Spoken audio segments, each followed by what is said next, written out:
معزز ناظرین کرام، انسان کی زبان اور انسان کا دل، جب یہ دونوں چیزیں پاکیزہ بن جائیں تو اس سے بڑھ کر پاکیزہ چیز اور کوئی نہیں، اور جب انسان کی زبان اور انسان کا دل یہ دونوں چیزیں خبیث ہو جائیں تو اس سے بڑھ کر بری چیز اور کوئی نہیں۔ حضرت خالد رضوی کہتے ہیں، ایک روز حضرت لقمان حکیم سے ان کے آقا نے کہا کہ ایک بکری ذبح کرو اور اس کے 2 نفیس ترین ٹکڑے میرے پاس لے آؤ۔ چنانچہ حضرت لقمان نے ایک بکری کو ذبح کیا اور اس کی زبان اور دل نکال کر آقا کے سامنے پیش کر دیا۔ چند روز کے بعد پھر آقا نے کہا، اے لقمان، ایک بکری ذبح کرو اور اس کے 2 خبیث ترین ٹکڑے میرے پاس لے آؤ۔ حضرت لقمان حکیم نے پھر ایک بکری کو ذبح کیا اور اس کی زبان اور اس کا دل نکال کر آقا کے سامنے پیش کر دیا۔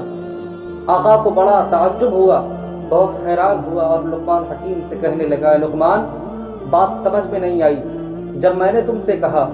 کہ ایک بکری ذبح کرو اور اس کے 2 نفیس ترین ٹکڑے میرے پاس لے آؤ، تب بھی تم نے زبان اور دل نکال کر میرے سامنے رکھ دیا، اور جب میں نے کہا کہ ایک بکری ذبح کرو اور اس کے 2 خبیث ترین ٹکڑے میرے پاس لے آؤ، تب بھی تم نے زبان اور دل نکال کر میرے سامنے رکھ دیا۔ ذرا بتاؤ تو صحیح، جب خبیث ٹکڑوں کا مطالبہ کیا تب بھی یہ دونوں چیزیں میرے سامنے لا کر رکھ دیں، اور جب نفیس ترین ٹکڑوں کا مطالبہ کیا تب بھی یہی دونوں چیزیں تم نے میرے سامنے لا کر رکھ دیں، ماجرا کیا ہے، معاملہ کیا ہے، ذرا بتاؤ تو صحیح۔ اس وقت حضرت لقمان حکیم نے کہا تھا، آقا، ماجرا یہ ہے کہ یہی دونوں چیزیں یعنی زبان اور دل اگر پاکیزہ ہو جائیں تو اس سے بڑھ کر پاکیزہ چیز اور کوئی نہیں، اور یہی دونوں چیزیں یعنی زبان اور دل اگر خبیث ہو جائیں تو اس سے بری چیز اور کوئی نہیں۔ تو اس سے پتہ کیا چلا میرے عزیزو، اس سے معلوم یہ ہوا کہ انسان کی زبان اور انسان کا دل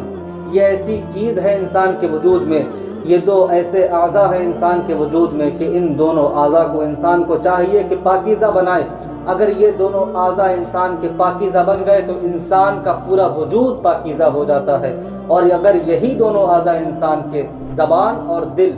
خبیث ہو گئے تو انسان کا پورا وجود بیکار ہو جاتا ہے۔